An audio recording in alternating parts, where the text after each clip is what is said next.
Alright everyone, welcome back to the channel. Today's video I've got for you some duos on Warzone 2. We absolutely clutch up and have an insane endgame, so make sure you stay tuned to the end for that.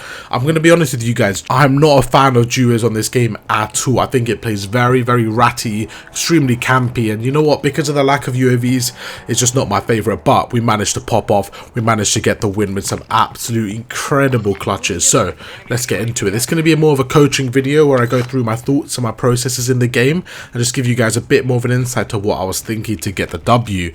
Starting off here, you're going to see there's only 85 people left. That's because we had the worst start to the game possible. It was so slow. We literally did nothing. I landed in a drop that I thought was a hot drop, but we couldn't find anyone. We ended up running for 5 minutes and didn't manage to find anyone. I got my gun. We're using the TAC 56 in today's video. Been really enjoying it. Although right now the meta's probably the RPK. This gameplay was from a few days ago where the TAC was a bit more popular.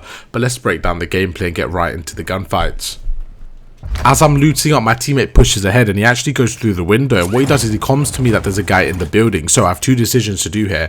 One, I either jump through the window and help him out, or two, I try getting an angle and see if I can get the pick, and that's exactly what I do. I know that I don't have time to jump through the window, so instead I go there and cover him. Unfortunately, he does get beamed, but we managed to get the trade and keep him alive, allowing us to get the res without taking any damage. With the time to kill being so quick, I think if I jumped through the window, there was a definite chance that that guy could have absolutely beamed me and that would have been the end of the gameplay. So we got a UAV activated and there's a teammate right below me and there's an enemy also with him. So I'm just going to wait here, see what I can do. Kind of bait out my teammate here, and right there the guy falls for the bait perfectly, runs through, and I managed to get the trade. So again, because my teammate hasn't got a lot of experience and not a lot of playing time, I decided to kind of leave him in the open, let him play his game and just work around him. Right there, use him for bait there, just made sure I had enough cover to provide and make sure I could get the trades. Now, after running for about 17 minutes and about 2,000 miles, we finally get here. We hear someone with our proximity chat, so straight away I get out the SCAR and I just wait, play it patiently and see if I can get some high ground. I hear him, he's close, he jumps out the window, and just like that we absolutely beam him. Unfortunately, his teammate doesn't show his face and runs away, but that's how we get our third kill. The pace right now is very slow, but trust me, towards the end of the game it gets absolutely incredible. Once again, after continuous running, we don't find anyone. I'm trying to gatekeep the zone here, and it's just a ghost town. We do not find a single person, but just to my luck, right here, we hear some shooting on our right, and we see a guy crossing the bridge. So what I'm going to do is get to the tree and try mounting. Here's very important that I get this first knock. If I don't get this knock, which is exactly what happens, then it gives him a chance to get away. Luckily for me, my last bullet did connect, and we managed to trap him behind the tree where he does armor up. And just like that, the precision airstrike takes him out. Unfortunately, his teammate did get away, but it's alright, we got one of the knocks. Now I'm just going to back off again, because if you look at the zone where it is, the way we're positioned, we're actually positioned in quite a good spot. We're able to see who rotates from either this side or the side behind us. We have a lot of information here just to see who's coming from the edge of the zone, and it's also a good opportunity to get some picks where we might not be able to get them before. After pinging the UAV, I managed to see two people right in front of us. So what I'm going to do is gatekeep them while keeping high ground. This is very crucial, not to just run at the red dots, and make sure I maintain my positioning. Just in case things get messy and he manages to get a good shot on me, I have enough time to cover up and replay. So right here, one guy's in the open. I'm going to prioritize that guy and take him out. Now, easy 2v1 gunfight. That guy's running from the zone. Again, keep my high ground and see what we can do. Shoot him, I can hear him panicking. He's all over the place in the zone, and we managed to take him out. Just like that, the zone gets him, and that's 2 more kills that we got. So now the zone's coming in. What do we do in this situation? Let's have a look what the zone is. So it's not too far, but at the same time I'm on the edge of the zone. With 40 seconds we have to act. A bit of lag in my way, a tree is my only cover. This is not a good spot to be in. I see a guy in front of me, he's gone for the snipe. I have no plate, so there's no time to reach out. I'm absolute one shot. I'm running away, and my first call out was to tell my teammate to make some cover shots.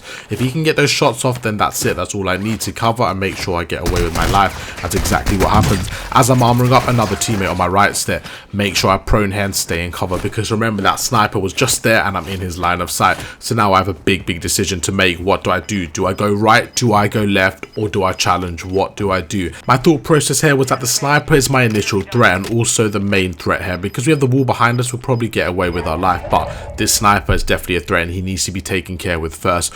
Also, I believe he was by himself, so if we can take rid of him first, then we can just focus on the 2v2 fight. So looking at my left, I can't actually see him, so it looks like we're going to have to focus on the other side. Once again, use your gas mask. Do not be afraid to stay in the gas. If you got a gas mask, they're incredibly useful, especially when a team's gatekeeping you. They always assume you're going to be in front of the zone, so make sure you got your gas mask, you use it to reposition and outplay your opponents. Right there, nice little shots here. I see my opponent on the right. I know I'm not going to get him and I need to get into the zone. This is where my teammate goes a bit off here and doesn't stay with me, but nevertheless we manage to sneak into the zone here, whip out the SMG and see what we can do at close range. My teammate's dead because he was out in the open. So right here, we're going to go to the left because I know a team on the right killed my teammate and we cannot fight them. Now I'm in the zone. It gives me time to analyze the situation and really carefully plan out exactly what I want to do. Why not loot up, make sure I've got enough ammo and got enough everything for the end game fight. With the zone pop, now I have to make a decision. Do I go for the bridge or do I stay underneath? I think underneath is a lot better because it's a lot more cover where I can just maneuver around the map. So I'm going to go left here, whip out the SMG in case someone's close, and that's exactly what happens. He's right in front of me, I take him out and straight away I reposition. The enemies are all going to hear gunfights from that side, so I do not want to be present. Now, I'm getting shot here, whip out the AR, and I have to make these shots count. Lovely jump shot right there, managed to take out the next enemy, and just like that, we're on 8 kills. There's 5 enemies left. What can we do? Oh, this is tense. What do we do? In the end game, we've got the zone, but there's also 3 teams we're fighting against. As a solo, I know that teams are going to be very close together here, so if I get one, I have to be prepared for the second. Just like that, we use our gas mask. We're going to wait here. I know I can't cross the bridge. I've got my drone. There's a guy in front of me. We managed to take him out. Just like that, he's one shot. There's a guy on the bridge. I'm trying to see if I can get some shots. Unfortunately, I miss every shot. The zone's closing in. We have no gas mask. A cluster's on us. We have to make a decision. I jump around. I absolutely fry one. I use my movement and I get under the bridge. Just like that, we managed to take out Crystal. And that puts it down to 2 more teams. With 3 enemies left, we have to clutch up here. Not much time here to make a decision. I'm going to go with impulse, go through the right hand side and see what I can do. Hide behind these bins and just hope for the best. Gives me time to plate up and make sure I can reload and be ready for the next 2 gunfights. With 2 enemies left, I'm in a 1v2 situation here, so I know every single decision I make has to be crucial in these final stages, because if I make a decision wrong here, I'm going to get penalized. Right here, I can hear someone coughing in the gas, so I straight away switch to my AR. I shoulder it. I take out one. The second guy's in the gas. He's weak and we take him out. Just like that, we absolutely fry and win and clutch up the game. Hope you guys enjoyed the video. See you in the next one.